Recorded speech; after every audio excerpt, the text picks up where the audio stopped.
Welcome to this course on an introduction to data science. So before we get started, I want to just kind of give you a bit about my background. So my classical training is in molecular biology. I did my graduate work at UC San Diego. I worked at the Salk Institute, and it was a really exciting time in molecular biology. So this was in the early 2000s. Big genome sequencing was just starting to kind of take off. Craig Ventner, when I first started, had just finished sequencing the human genome.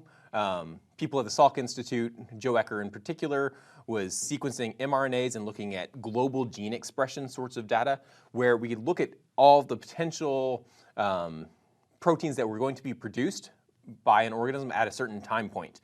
And so there was this huge amount of data coming into biology.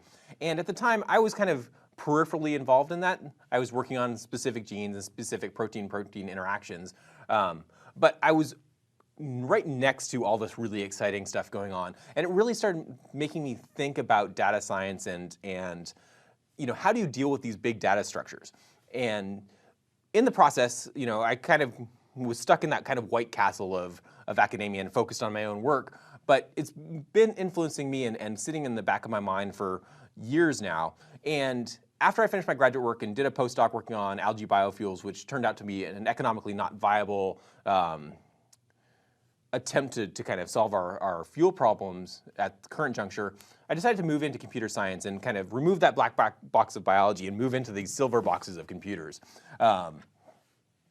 And that transition really has allowed me to kind of dig into data science and computer science and really think about how to attack those big pieces of data.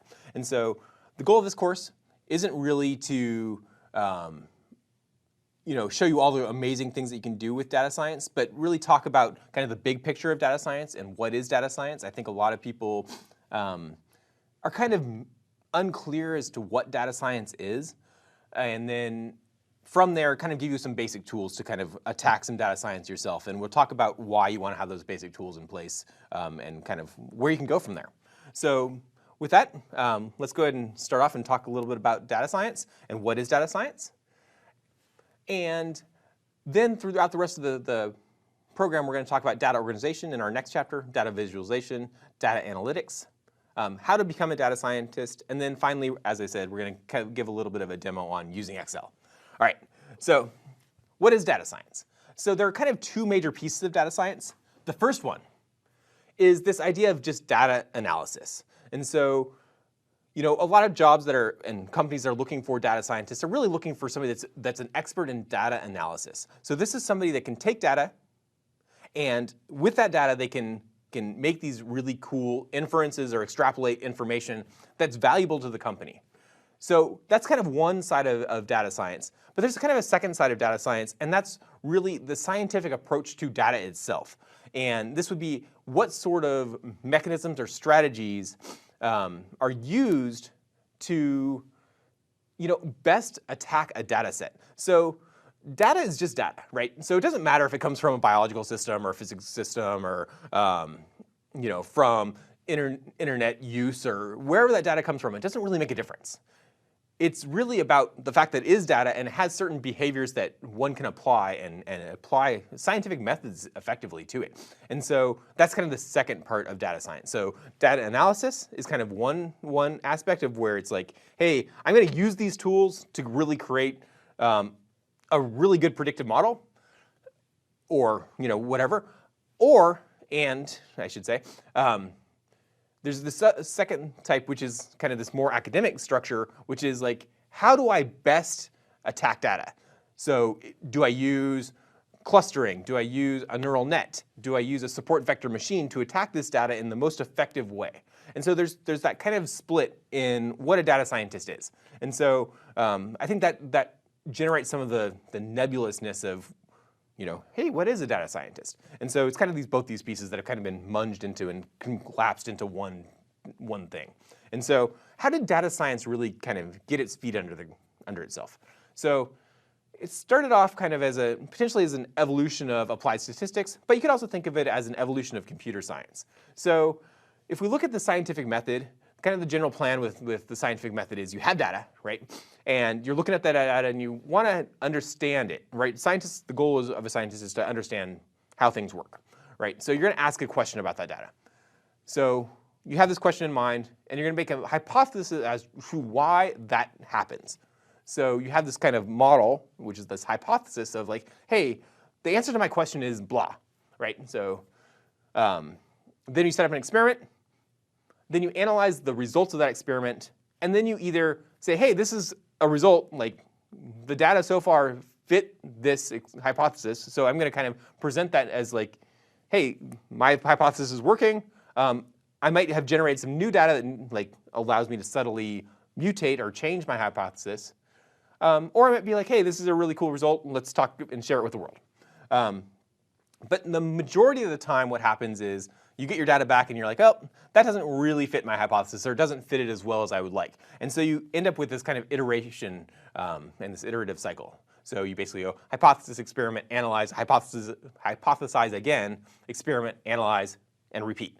And so one of the slowest points of that process in some cases is the analysis of that data, right? So you get all this data back, and now you have to do all these analyses to say, hey, does that actually fit my hypothesis? And so you might have, at the time, 10,000 points of data, or even 100,000 points of data.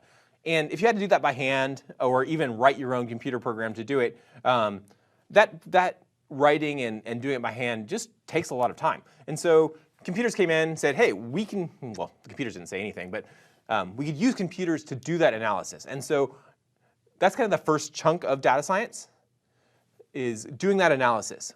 But over time, it started to evolve, where not only do we need to do the analysis, or can we do the analysis, we can also have it do different hypotheses.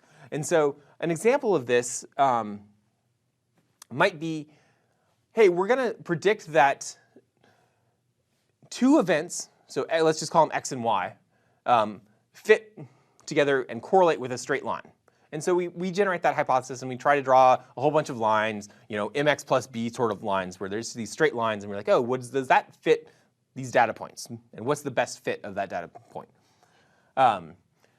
But that's great.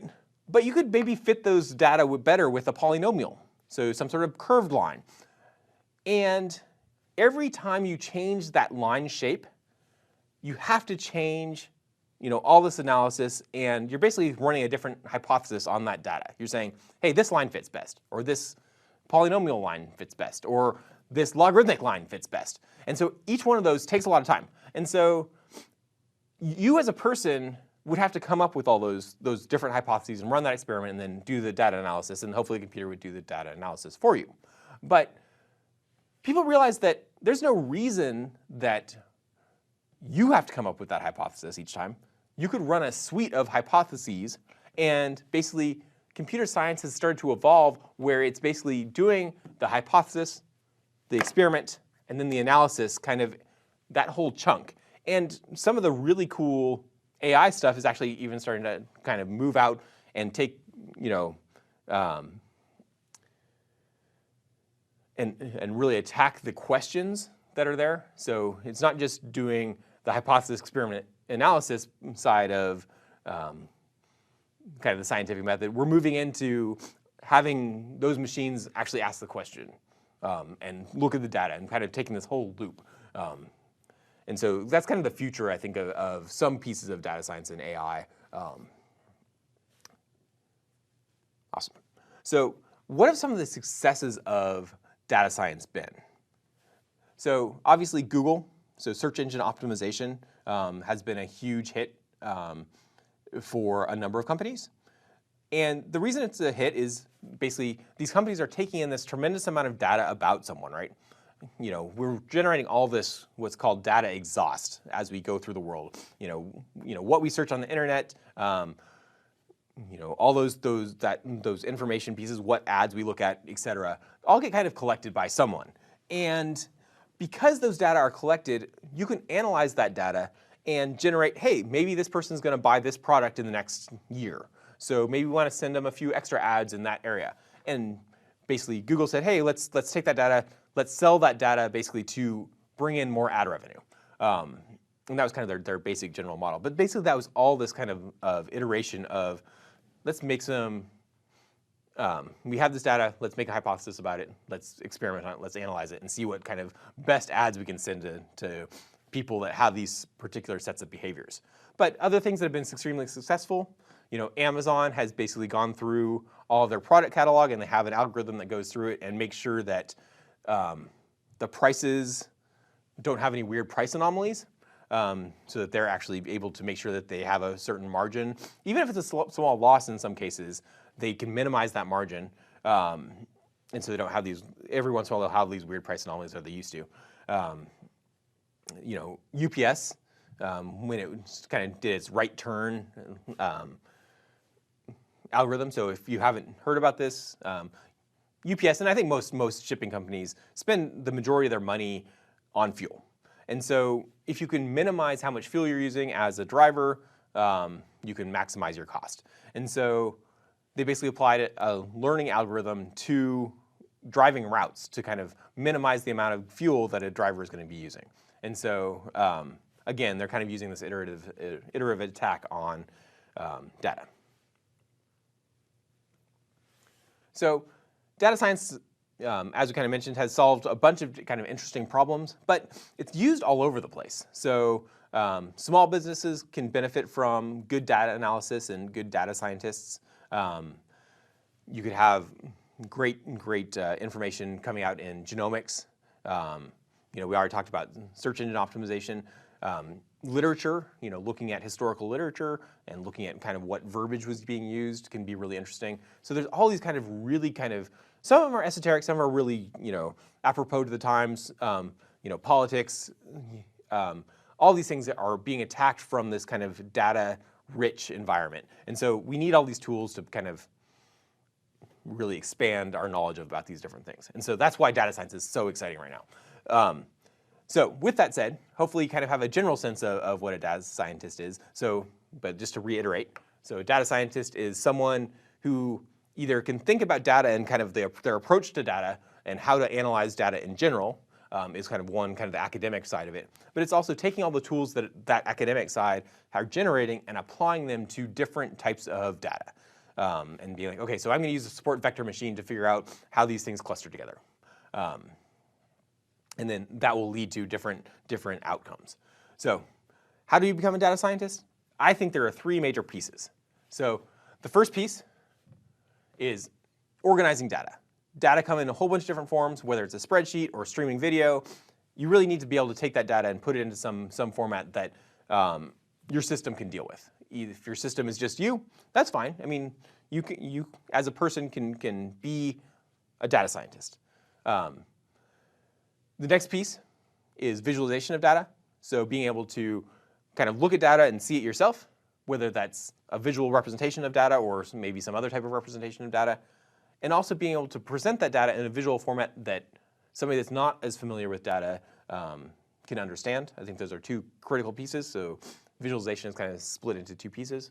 And the last piece is data analysis. And this is kind of the fun part of data.